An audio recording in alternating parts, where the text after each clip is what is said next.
Você pode repetir sua última resposta? Claro, podemos começar pensando na alegoria da caverna no contexto atual.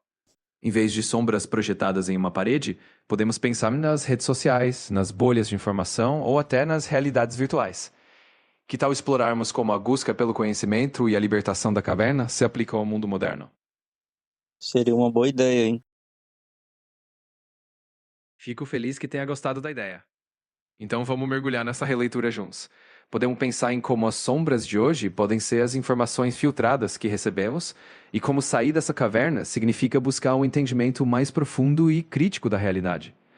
Se tiver algum aspecto específico que queira explorar, é só falar.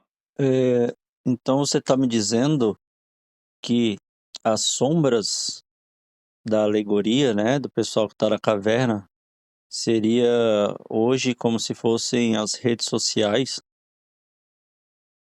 Exatamente, Rafa. A ideia é que as sombras na alegoria poderiam representar as informações filtradas ou distorcidas que encontramos nas redes sociais hoje em dia.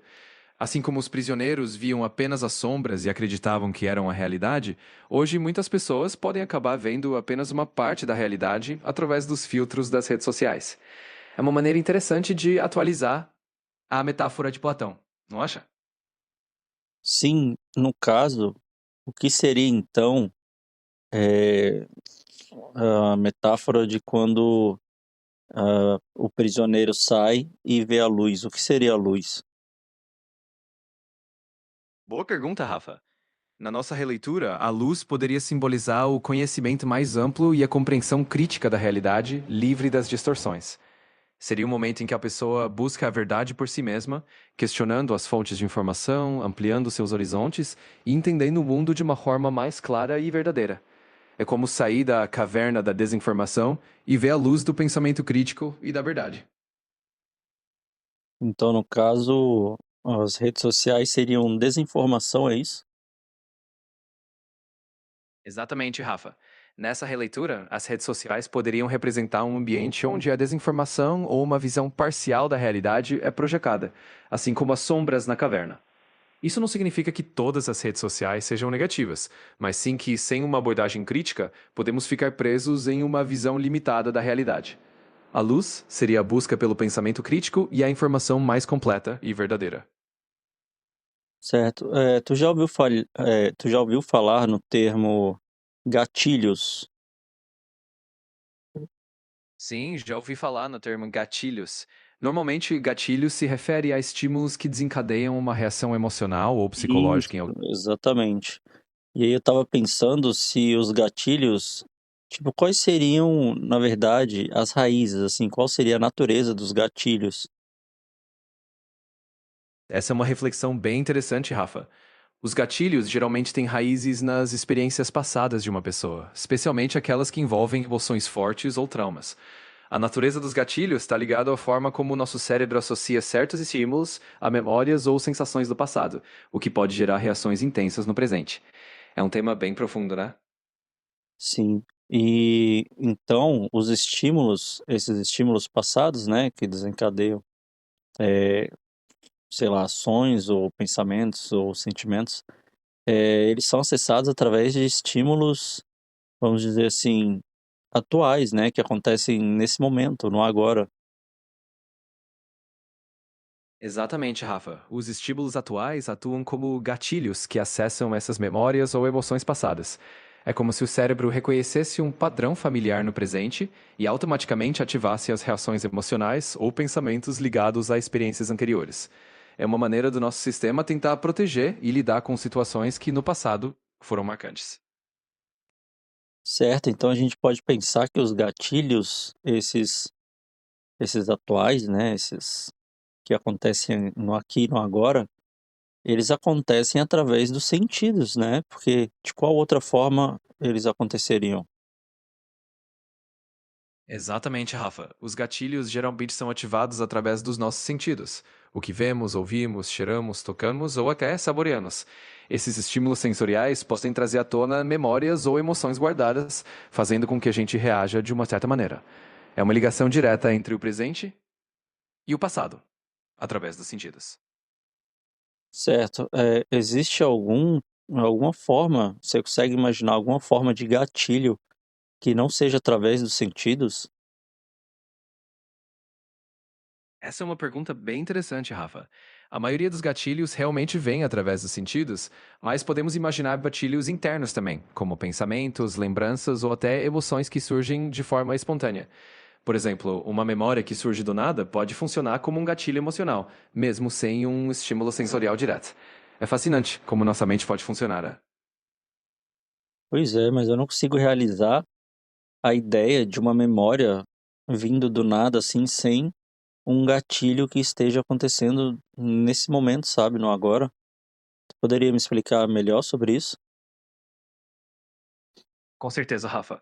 A verdade, mesmo quando parece que uma memória vem do nada, geralmente existe algum gatilho sutil. Pode ser um pensamento que surgiu de repente, uma emoção que foi despertada, ou até uma sensação corporal que não percebemos conscientemente. Nosso cérebro faz muitas conexões de forma automática, então às vezes um gatilho pode ser tão sutil que a gente nem percebe, mas ele geralmente está lá, mesmo que de forma bem discreta. Isso, mas, por exemplo, você deu o exemplo de uma sensação corporal, né? Isso seria através do sentido, certo? Eu tô tentando imaginar um gatilho que viria e que não fosse através de algum estímulo que esteja acontecendo no aqui e no agora. Eu não consegui realizar algo assim. Entendi o que você quer dizer, Rafa. De fato, a maioria dos gatilhos vem de algum estímulo presente, mesmo que sutil. Talvez uma possibilidade de gatilho sem um estímulo sensorial imediato seria algo como um pensamento espontâneo ou uma reflexão interna. Às vezes, nossa mente pode vagar e trazer à tona uma memória ou emoção sem um estímulo externo evidente. Mas, no geral, a conexão com os sentidos está quase sempre presente de alguma forma. Tá, então você tá me falando tá, entendi. Então você tá me falando que nossa mente ela pode vagar, certo? E essa divagação da mente pode acabar, né, ativando algum tipo de gatilho. E esse tipo de gatilho, na verdade, ele até acontece no agora, aqui, mas sem um sentido, né. Mas eu posso pensar que o próprio pensamento seria um sentido? Entendi o que você quer dizer, Rafa. Exatamente. Nossa mente pode divagar e, nesse processo, certos gatilhos podem surgir sem uma conexão direta com um estímulo sensorial externo. E sim, você pode pensar que o próprio pensamento é uma espécie de sentido interno, uma forma de percepção interna. Afinal, nossos pensamentos também influenciam nossas emoções e comportamentos, quase como um sentido interno que navega entre o passado e o presente. Certo, seria um sentido interno, porém, não deixa de ser externo, porque os pensamentos, eles são gerados no cérebro, que é matéria, certo? Matéria e energia. Exatamente, Rafa. Você tocou num ponto super interessante. Os pensamentos são gerados no cérebro, que é matéria e energia, e ainda assim podemos percebê-los de uma forma que parece interna. É como se o nosso sentido interno fosse a consciência observando o próprio funcionamento do cérebro. Essa interação entre o externo e o interno é realmente fascinante e complexa, né? É, porque, por exemplo, eu posso sentir o meu coração batendo, pulsando dentro de mim. Isso não deixa de ser interno, mas também externo, né? Porque eu tenho o sentido do tato, que está me trazendo essa sensação de batimentos cardíacos, e ao mesmo tempo, isso está fora de mim, porque, assim, fora no sentido de que tá, vamos lá. Então agora eu consigo realizar que existe algo dentro e algo fora. Porém, esse algo fora seria toda a matéria, né? Vamos dizer assim. E o dentro seria talvez essa parte de consciência, talvez seria energia ou, sei lá, de alguma outra natureza. Você tem alguma. Você pode falar sobre isso? Essa é uma reflexão super profunda, Rafa. A distinção entre o dentro e o fora é algo que muitos filósofos e cientistas têm explorado. O que sentimos, como as batidas do coração, é uma percepção interna que surge de algo físico, que está no nosso corpo, e ao mesmo tempo é parte da matéria externa. A consciência, por outro lado, é algo mais misterioso. Muitos veem a consciência como uma manifestação da atividade do cérebro, mas outros acreditam que ela pode ter uma natureza diferente, talvez algo que não se limita apenas à matéria. É um tema fascinante e ainda cheio de mistério e debate. Sim, de fato. E agora eu fico pensando, né? Será que existe alguma teoria em que diz que o que há dentro de nós, o que nós somos em essência, vamos dizer assim, né? Em natureza, assim, em algo primordial, seria seria talvez o ser que o ser que, vamos dizer assim, que absorve aquilo que atravessa pelos sentidos. Vamos dizer assim, que os sentidos são pontes ou janelas, vamos dizer assim, para o mundo externo, certo? Porque dentro de nós é algo que está separado do que está fora, certo? Então, como que a gente tem a experiência do fora? Através de canais. Isso faz sentido? Sim, faz muito sentido, Rafa. Na verdade, essa ideia de que os sentidos são como pontes ou janelas para o mundo externo é uma noção bem antiga na filosofia. Muitas tradições e teorias sugerem que há um eu ou uma essência interior que percebe o mundo através desses canais sensoriais. Essa ideia é muito explorada em filosofias orientais e também em algumas correntes ocidentais. Os sentidos, então, seriam os meios pelos quais essa essência interna interage e experiencia o mundo externo. É uma forma de pensar que realmente traz uma perspectiva muito interessante sobre a nossa experiência de ser e estar no mundo. Isso, a experiência de ser e estar. O ser seria a própria essência, e o estar seria a experiência da essência através dos canais dos sentidos. Isso faz muito sentido para mim. Desculpa a piada. Ah, adorei a piada, Rafa. E faz todo sentido mesmo.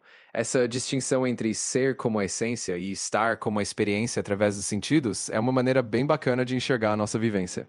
A gente continua nessa jornada de explorar e entender esses mistérios juntos. Certo.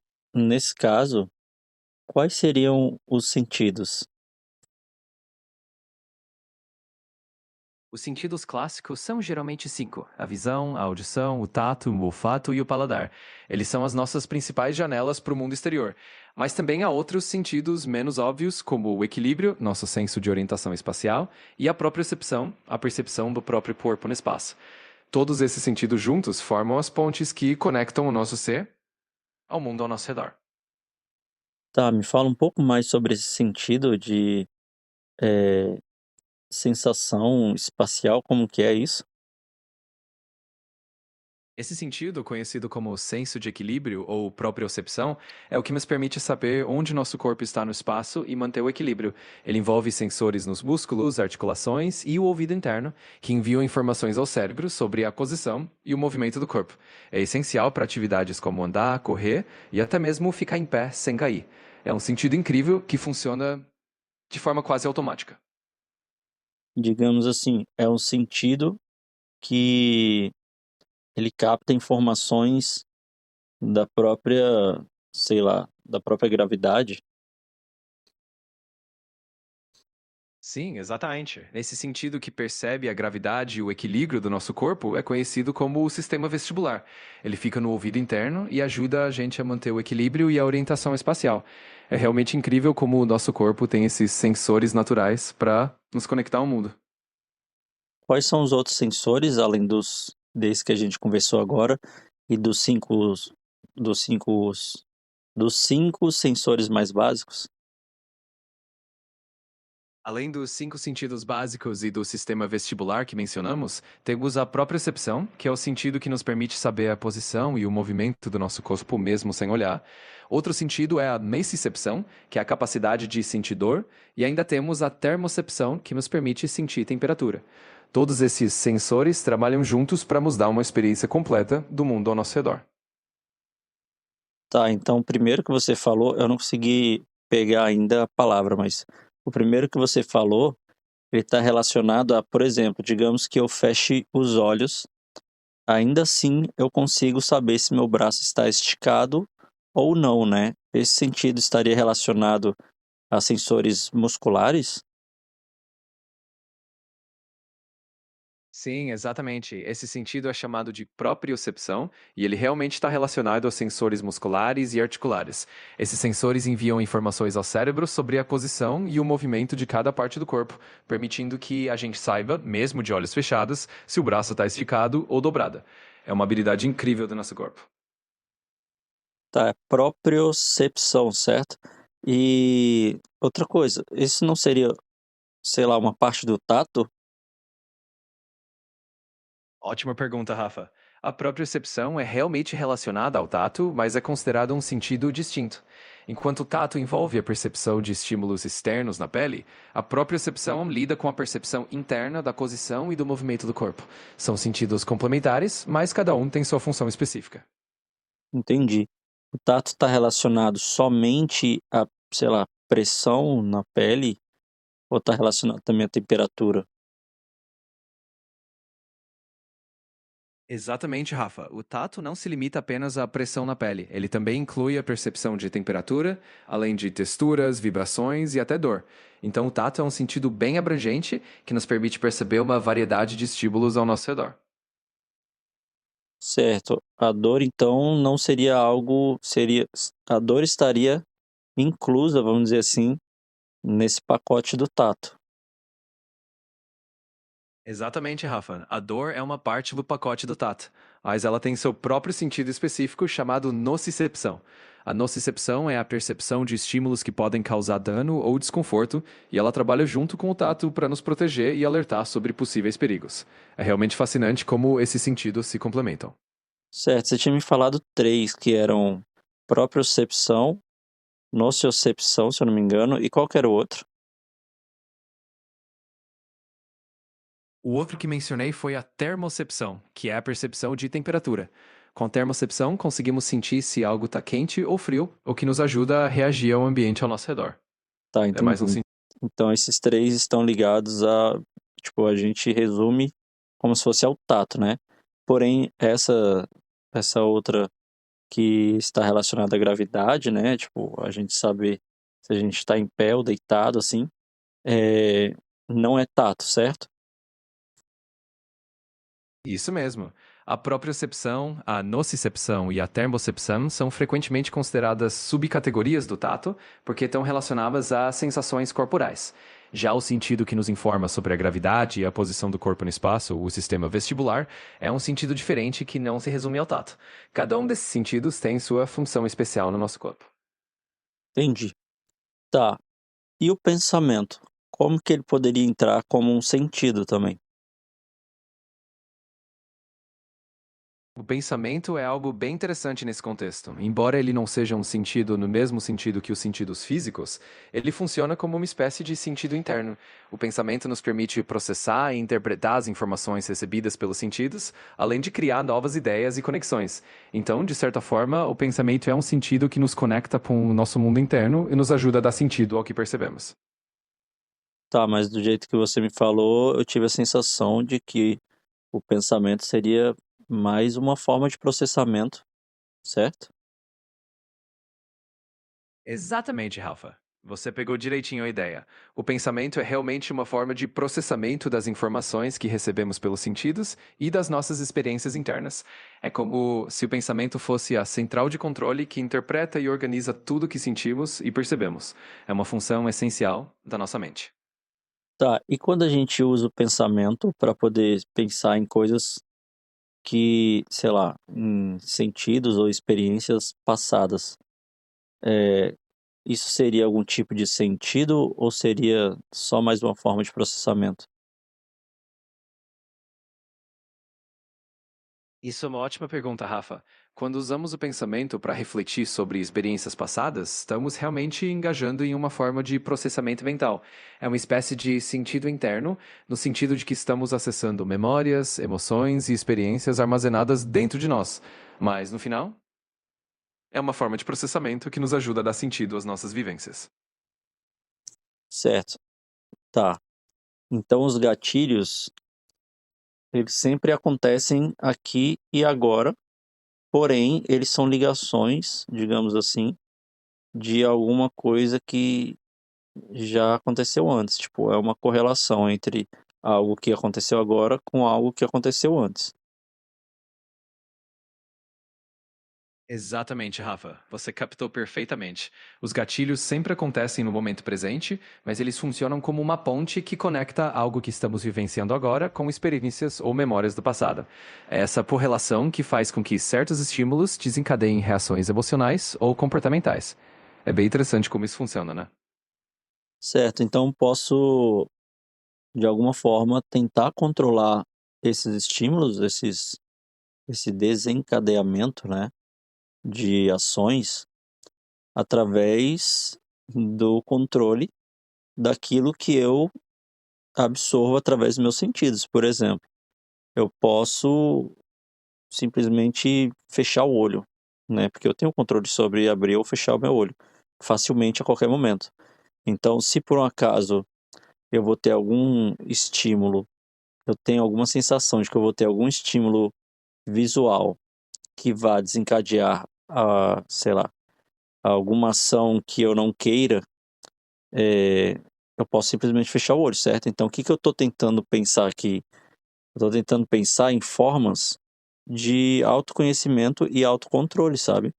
Porque se aquilo que a gente tá de algum modo, sei lá, é, sendo guiado ou controlado por conta de gatilhos, sabe? Se a gente está sendo guiado ou controlado por conta de alguns gatilhos, como é que a gente desvincula isso, sabe? E se torna mais autoconsciente e, sei lá, mais livre para poder fazer coisas que estão, que não sejam eh, dependentes, não é dependente da palavra certa, mas é uma palavra que correlaciona com estar repetindo algo que a gente não quer, sabe? E continuar num ciclo de repetição, repetição, repetição, e gatilho e repetição, gatilho e repetição. Tô tentando pensar em alguma forma de quebrar esses ciclos, sabe, de gatilhos. Rafa, essa é uma questão muito profunda e super relevante. Reconhecer esses gatilhos é o primeiro passo para quebrar esses ciclos. Uma abordagem útil é o autoconhecimento, que envolve observar suas próprias reações, entender de onde vêm esses gatilhos e como eles afetam você. Além disso, técnicas como mindfulness e meditação podem ajudar a aumentar sua consciência do momento presente, permitindo que você observe os gatilhos sem reagir automaticamente a eles. A terapia cognitivo-comportamental também é uma ferramenta poderosa para identificar e modificar padrões de pensamento e comportamento. Então, sim, é possível ganhar mais controle sobre esses gatilhos com prática e estratégias de autoconhecimento e autocontrole. Certo, então vamos entrar nesse tema do TCC. Tu pode falar mais?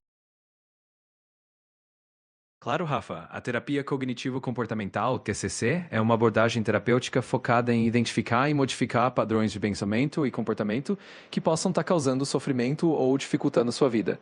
A TCC, ela ajuda a reconhecer gatilhos, compreender as conexões entre pensamentos, emoções e comportamentos e a desenvolver estratégias para lidar de maneira mais saudável com as situações desafiadoras. É uma abordagem prática e baseada em evidências que foca em te dar ferramentas para mudar padrões que mentam te fazendo bem. Se você quiser, posso compartilhar algumas técnicas específicas ou aprofundar em algum aspecto da TCC que você tenha curiosidade. Certo, eu fiquei interessado, eu queria me aprofundar um pouco mais e, sei lá, se tu pudesse me dar algum exemplo prático, sabe? Claro, Rafa. Um exemplo prático pode ser o seguinte: imagine que você percebe que toda vez que ouve um certo som, você fica ansioso. A primeira coisa é reconhecer esse gatilho.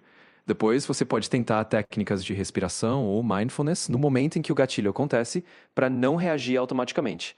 Com o tempo, você pode reavaliar o significado desse som na sua vida, talvez mudando a forma como você interpreta esse estímulo. É um processo de prática e paciência, mas com o tempo você vai ganhando mais controle e consciência sobre suas reações. Certo, mas falar é fácil. O difícil é naquele momento em que, sei lá, o gatilho acontece, como é que tu vai parar o gatilho ali naquele momento? Porque se fosse possível fazer isso, a gente faria sempre, entendeu? Por que que o TCC, o que que ele tem, né, ou como que ele vai, qual que é a ferramenta que ele vai nos dar para a gente conseguir manipular isso? Entendo perfeitamente, Rafa. Na hora do gatilho, realmente é difícil. A terapia cognitivo-comportamental, ou TCC, oferece algumas ferramentas práticas. Ela ajuda a identificar padrões de pensamento automáticos e, com prática, você aprende a substituí-los por pensamentos mais equilibrados. Além disso, a TCC ensina técnicas de respiração, relaxamento e mindfulness para aumentar a consciência do momento presente. Com o tempo e a prática, você pode se tornar mais capaz de pausar antes de reagir automaticamente. Tá, Não é fácil. eu acho que você está repetindo a mesma coisa e a gente não está saindo do lugar. Você poderia me dar um exemplo, assim, tipo, não só um exemplo, você poderia criar uma situação, eh, sei lá, algo que parecesse mais palatável, mais real, assim, que seja mais, esteja mais, assim, no cotidiano. Claro, Rafa. Vamos imaginar uma situação bem prática. Digamos que alguém tem um gatilho de ansiedade ao receber e-mails do trabalho. Sempre que vê uma notificação de e-mail, sente um aperto no peito e começa a ficar nervoso. Com a TCC, essa pessoa aprenderia a identificar esse gatilho específico. Então, ela poderia praticar técnicas de respiração ou pensamentos alternativos quando o gatilho surge. Por exemplo, ao perceber a notificação, ela poderia lembrar a si mesma que nem todos os e-mails são urgentes e que ela pode lidar com eles com calma. Ao praticar essas respostas alternativas repetidamente, a pessoa começa a quebrar o ciclo automático do gatilho e a reação. Com o tempo, isso se torna mais natural e ela ganha mais controle sobre a situação. É um processo gradual, mas funciona para muitas pessoas. Tá, mas aí o que você está me dizendo é que a gente coloca um outro gatilho, que ele vem antes daquele gatilho, vamos dizer assim. A gente vai colocar um gatilho em que sempre que. Tá, vamos voltar ainda um pouco mais. A pessoa, primeiro, ela enxerga o gatilho dela, que é de receber e-mails do serviço. Ao enxergar esse gatilho, o que que ela vai fazer? Ela vai criar um outro gatilho que seja anterior a esse. Ou seja, ela vai pensar: sempre que eu receber o e-mail, já que eu fico ansioso quando eu recebo os e-mails, então, antes de receber o e-mail, eu já vou criar aqui um gatilho de que sempre que eu receber um e-mail, eu vou respirar fundo e não vou olhar naquele momento até tranquilizar. Ou seja, ela está criando um gatilho para destruir outro. É isso? Exatamente, Rafa. É uma maneira bem interessante de ver o processo. Na TCC, muitas vezes se trata de criar novas respostas conscientes para substituir as automáticas. Então, sim, é como criar um novo gatilho positivo para interromper o ciclo do gatilho negativo. Com o tempo, essa nova resposta se torna mais natural e a pessoa ganha mais controle sobre a situação. É uma forma Legal. de Legal, mas tem alguma outra teoria de, sei lá, ou alguma outra ideia, assim, de outro filósofo ou outro, sei lá, outra pessoa que esteja relacionada diretamente à quebra do gatilho e não à criação de outro gatilho positivo?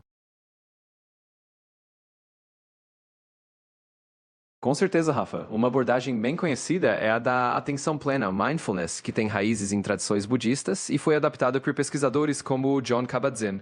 O mindfulness propõe observar o gatilho com consciência plena, sem julgar e permitir que ele passe sem reagir. É uma forma de quebrar o ciclo, dando espaço para que o gatilho perca força naturalmente. Essa prática pode aumentar a autoconsciência e a liberdade de escolha. Certo. E essa prática, ela seria praticada apenas ali durante o gatilho ou ela tem que ser feita antes? A prática do mindfulness é algo que pode ser cultivado diariamente em momentos de tranquilidade, para que quando o gatilho surgir, você já tenha essa habilidade mais desenvolvida.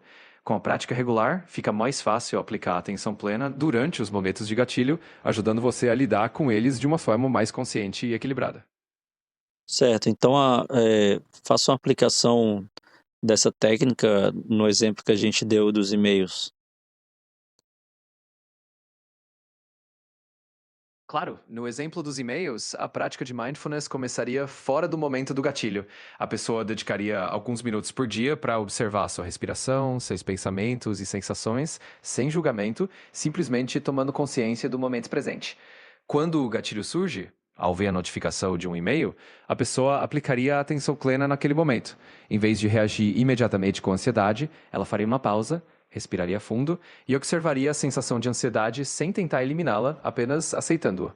Com o tempo, essa prática pode reduzir a intensidade da reação automática.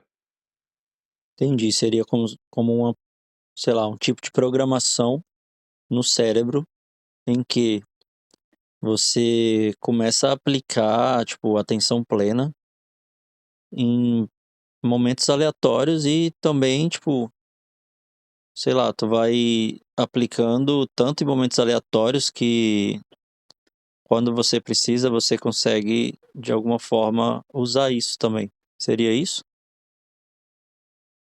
Exatamente, Rafa. É como treinar o cérebro para estar mais presente e consciente em momentos aleatórios, para que quando um gatilho surgir, você consiga aplicar essa atenção plena de forma mais natural. Com a prática, essa programação de estar consciente se torna uma ferramenta que você pode usar sempre que precisar. Tá, entendi. Bom, acho que por hoje é só, tá? Foi legal trocar uma ideia contigo, mas vamos parar por aqui porque já tá bem tarde, beleza? Valeu, Jimmy. Boa noite.